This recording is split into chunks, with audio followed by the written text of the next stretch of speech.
welcome back to our special coverage of the Russian invasion of Ukraine. Former Permanent Secretary of the Ministry of Foreign Affairs, Ambassador Joe Keshi, has been with us this morning. Ambassador, back to you now. And you spoke about, that visit by the UN Secretary General, saying it's a little too late. What could have changed, though, if you had made this visit a bit earlier? Who knows? The Secretary General of the United Nations has a responsibility for global peace and security. If he had moved earlier at the beginning of the crisis, to mobilize global opinion and support, to prevent the war, who knows? Maybe he could have succeeded in persuading the Russians, and if they had tabled conditions for peace, maybe we would not have this war. But, this was completely left to the West and its allies, and it's like West versus Russia and Ukraine in the middle, and this is why I think that the visit, you can see that for the Russians, it turned out to be a very good avenue to, again, restate their case, their desire for territories, which for me is not really the issue now, because again, I repeat what I said before. You are holding the territories and you're asking for the territories. It doesn't really make sense. So there are other reasons for this. And I think that it's becoming very clear with the Donbass situation and with the growing tension in Moldova that Russia has a far greater objectives than initially thought of. But definitely, one objective is to destroy Ukraine, and is doing that rather regrettably. Now, this morning we woke up to news, of course, of the explosions in Belgorod, as well as in Kursk region. Do you think that the Ukrainians were probably behind this? No, certainly. Look, the Ukrainians are too busy trying to defend themselves. They are too busy trying to survive. They have no reason to go open another war front. They absolutely have no reason to do that. And it doesn't really make sense when you look at the geography of the whole place. Look, the Russians want to open a corridor to that territory that I think they're occupying somewhere in between Moldova and Ukraine. And this is the whole reason why they are now focusing on the Donbass area and Mariupol, and the seaport. Once they take off that, and they completely cut off Ukraine from the sea, and that's just their objective. And then they now have a larger territory that they would have annexed rather than just the Donbass area. Hey, I know that the European Union had tried to avoid, with all of the thousands of sanctions imposed on Russia, had avoided touching Russian gas and Russian oil.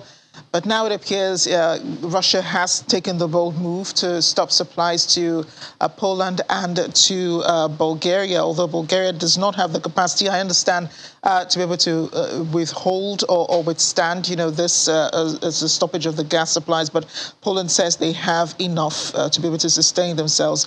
And the EU foreign policy, the European Commission President, von der Leyen, says Europe has enough. They had actually foreseen this and were preparing for it. But for Russia to go ahead and turn off gas, to these countries, that brings a whole new dimension to this war, doesn't it? The question is, why did the Russians take such an action?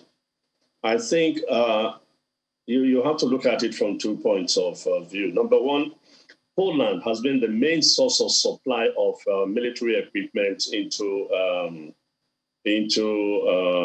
Ukraine and possibly Bulgaria too. That I've not confirmed, but Poland is very clear, and this is also why they've been bombing the rail lines, that are being used by the West to supply arms and ammunition to the Ukrainians.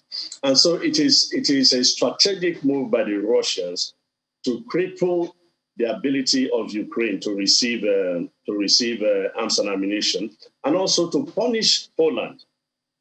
This is just an advance warning that the whole war is going to be a long term, and that the Russians are actually, they are playing a chess game, and they decide when to move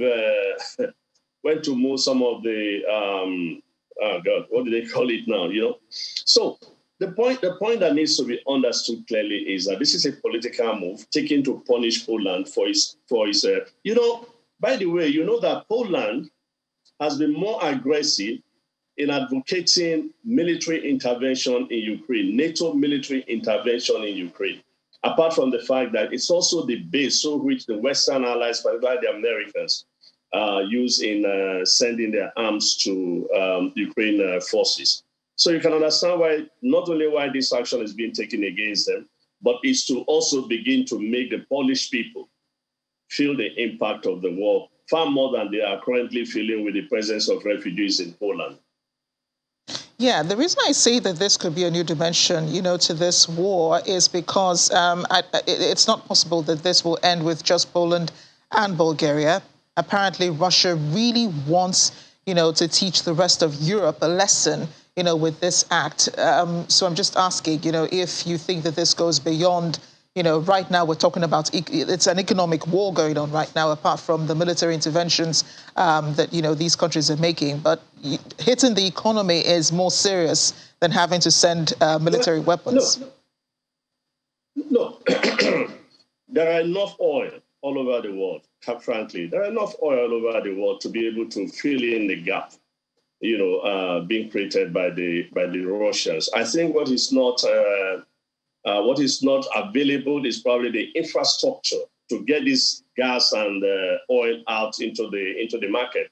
A typical example is a Nigerian situation. If we were doing well with the supplies, if we had built the trans gas something to Algeria that was conceptualized a couple of years ago, we'll be supplying gas to Europe, and Europe will not be in any dire strait about the situation in Ukraine and Russia today. So my position is, look, there are enough oil and gas in the world to be able to cushion in the effects of the Russian action. But I suspect that it is how quickly the world can move to redesign the chain, on how these things can be delivered to Poland and to Bulgaria and to the rest of the world. But certainly, if they can do this, there are enough gas, there are enough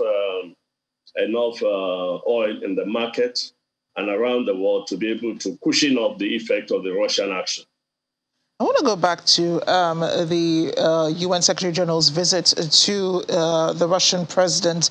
And you said that, this visit could have come earlier, that the Russian president could have been convinced otherwise. But Russia took a unilateral decision. I'm not really sure what the UN really could have done here, because even the United States failed to stop Russia's special military intervention, in Ukraine. No, I did not say that if he had visited earlier, he could have changed the Russian mindset. No, what I said was that if he had mobilized global pressure on Russia, perhaps, the Russians would have thought twice about doing this. Of course, that the Russians won't listen to the Americans. Certainly that they won't listen to the Americans. So they needed a neutral body like the United Nations to be in the forefront, championing global peace and security. Not just one visit, but as he's doing now, this is what he should have done, gone round, trying to mobilize people to see how they talk to the Russians, talk to the Europeans, talk to the Ukrainians and everybody, and offering possible ideas on how to resolve the crisis before the military action began. With the military action and Putin sensing victory in a number of ways, certainly, as you saw, look at the picture again as you showed of Putin. He's looking very confident, and I'm sure that victory will soon be his, and he will celebrate on the 6th or 7th of May, when the Russians normally have a grand celebration on the Second World War. So certainly, Putin is in no position to listen to anybody now to halt the military operations until his objectives are achieved. That is the reality on the ground. Ambassador Keshi, thank you again for your thoughts and your analysis on the issues. Thank you again.